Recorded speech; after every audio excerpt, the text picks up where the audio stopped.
There's another topic which, excuse me, has to do with dogs and cats. Dogs and cats, I think, in humanity's history, have had different roles in mythology and so on. And I think that one of those roles for cats, for instance, is as guardians to some sort of hidden realm. You know, cats sometimes have a secret knowledge that you can access.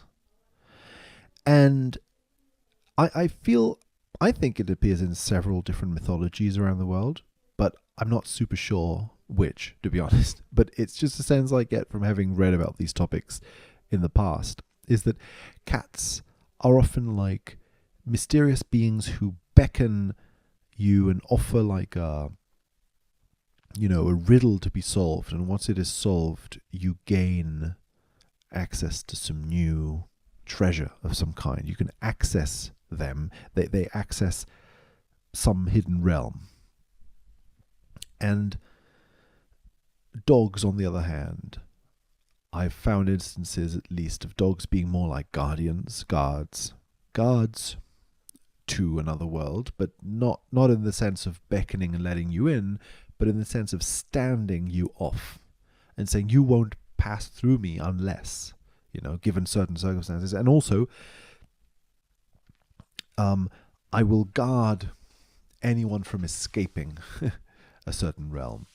So, dogs as guardians of the underworld will prevent the dead from escaping back into the world of the living. They guard the underworld. Whereas cats, I think, are almost like they beckon you into the world of the dead. And I think there's these two readings. I don't know, maybe I'm making this up completely, but I feel like there is some reading like this around mythologies around the world of how humans have interacted with cats and dogs symbolically throughout the ages in different ways. I don't know, maybe I'm making this up, but I feel like there is enough evidence for it, maybe symbolically. So yeah, again, a vague kind of claim that I'm making. But it made me think a lot about the role that cats and dogs may play in this game, because Conker dresses up as a dog in Ooga Booga. He dresses up as a dog with fangs, with this dog wolf kind of head. It's sort of like a, not medieval, prehistoric dog animal thing. So he's like the dog in that situation. And of course, his nemesis is the Panther King, who's a cat. So you're a dog fighting a cat, in some sense. And the cat, the Panther King here, is indeed somehow your destination and the guardian of a great treasure. The cat guards this enormous treasure. The cat is almost like the dragon in the den that guards the treasure, right? Keeping you out, but also somehow your reason to get close to the dragon, to the cat, because you know that there's something good behind there.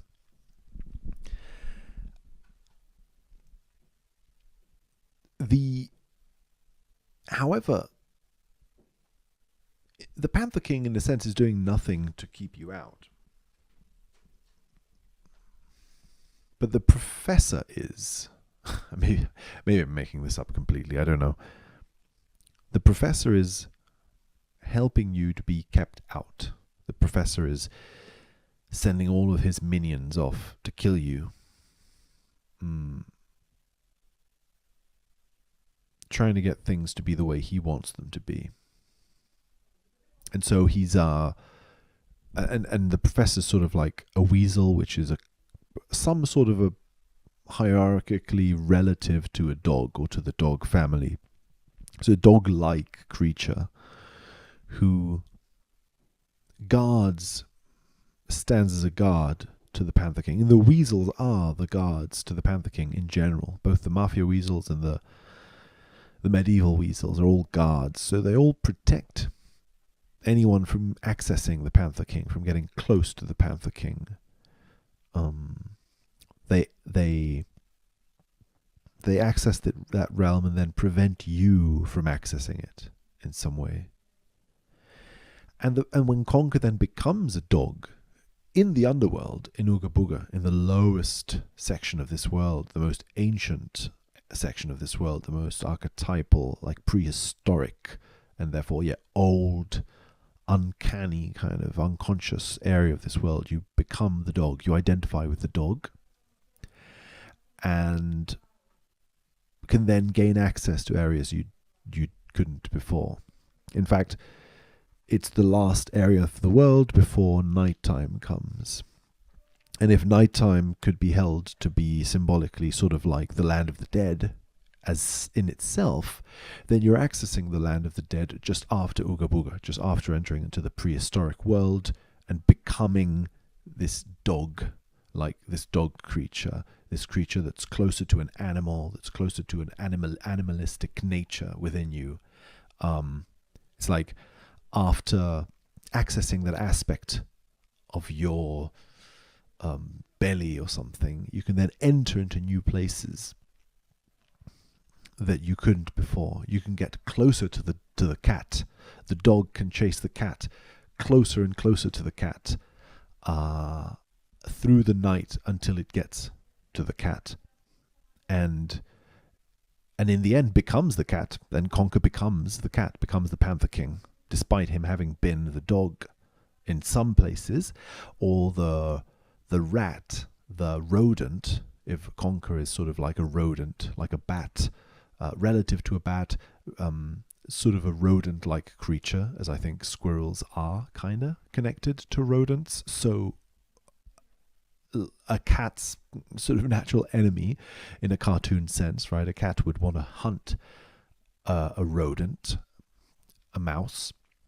And so you go from being the enemy of the cat, the victim of the cat, to being a pursuer of cats, a dog. And that leads you to the treasure, where you eventually become a cat. And it's not necessarily what you wanted, right? At the end, becoming a cat, it's not necessarily what Conker wanted at the end at all. It's a transformation that almost he can't avoid. That's just what happens. That's where his life is leading him to. And there's a sadness to transforming as a cat. Transforming into a cat, into the king, brings about a huge sadness in his life that he didn't even know was there. Because he didn't even know that he was missing stuff before he realized he was missing it, which is the whole point of the game, right? That until stuff is gone, he doesn't realize that it was gone and that he had any kind of affectionate relationship to it until it's already gone. That's the very end of it. And that seems to be the very transformation into the cat in some sense, and into this accessing of the hidden world in some way. And I don't know what else to say. Anyway, weird ramble about this. Okay.